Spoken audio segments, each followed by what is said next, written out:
आज हम एक ऐसे साम्राज्य की कहानी जानेंगे जिसे उसके दुश्मनों ने नहीं बल्कि उसके अपने ही खून ने तबाह कर दिया। ये कहानी है हर्यक वंश की। सोचिए क्या हो अगर राजगद्दी विरासत में नहीं बल्कि हत्या से मिले।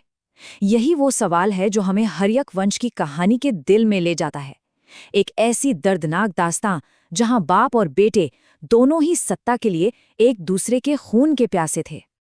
तो चलिए इस कहानी की शुरुआत करते हैं इसके फाउंडर राजा बिंबिसार से। जरा सोचिए, महज 15 साल की उम्र, 544 ईसा पूर्व और मगध जैसा विशाल साम्राज्य उनके हाथों में था।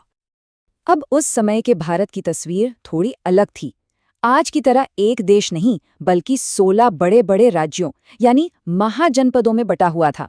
और इन्हीं महाजनपदों के बीच मगध एक सुपर पावर की तरह उभर रहा था। देखिए, बिंबिसार सिर्फ एक राजा नहीं थे, वो एक मास्टर स्ट्रैटेजिस्ट थे। उनका प्लान एकदम क्लियर था, 3 पिलर्स पर टिका हुआ।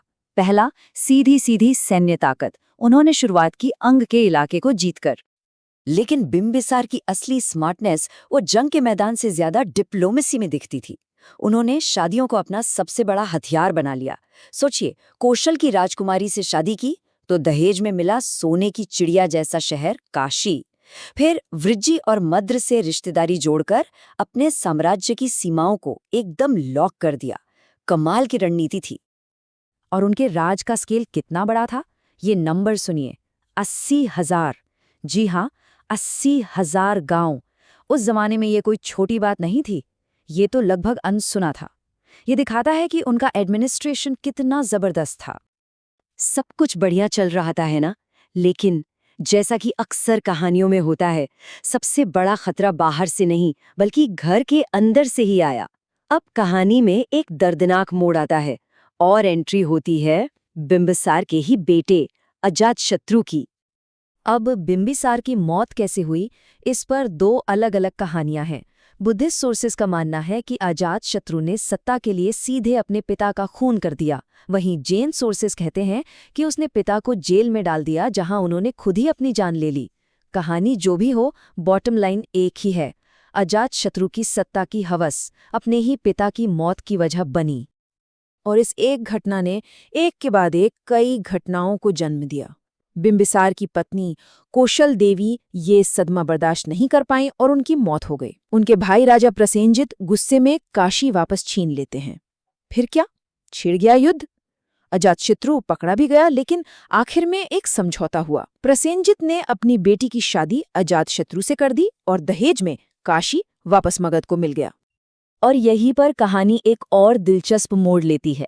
देखिए, सिंहासन पाने का तरीका भले ही गलत था, लेकिन अजातशत्रु एक बहुत ही काबिल राजा निकला। उसने कौशल और वृज्जी दोनों को जीतकर मगध को पहले से भी कहीं ज्यादा बड़ा और ताकतवर बना दिया। लेकिन कहते हैं ना, जैसा बोओगे वैसा काटोगे। ताज के लिए अपने ही पिता की जान लेने की ये जो परंपरा शुरू हुई, वो इस वंश के लिए एक श्राप बन गई।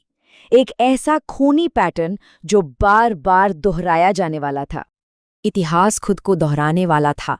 अजातशत्रु ने जो किया था वही अब उसके साथ होने वाला था। जिस हिंसा का बीज उसने बोया, अब उसी की फसल काटने की बारी थी। और ये सिलसिला रुका नहीं। अजातशत्रु को मारा उसके बेटे उदयन ने।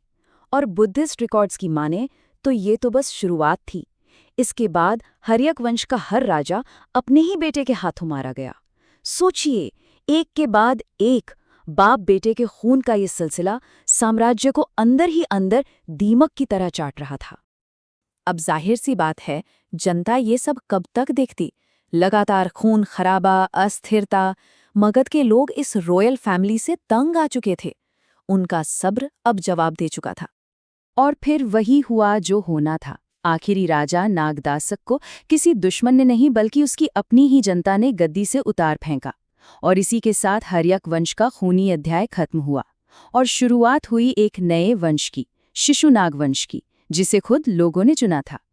तो ये कहानी हमें एक बहुत बड़े सवाल के साथ छोड़ जाती है।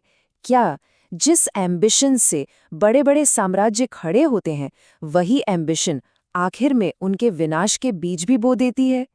ये एक ऐसा सवाल है जिसका जवाब शायद इतिहास में बार बार मिलता है।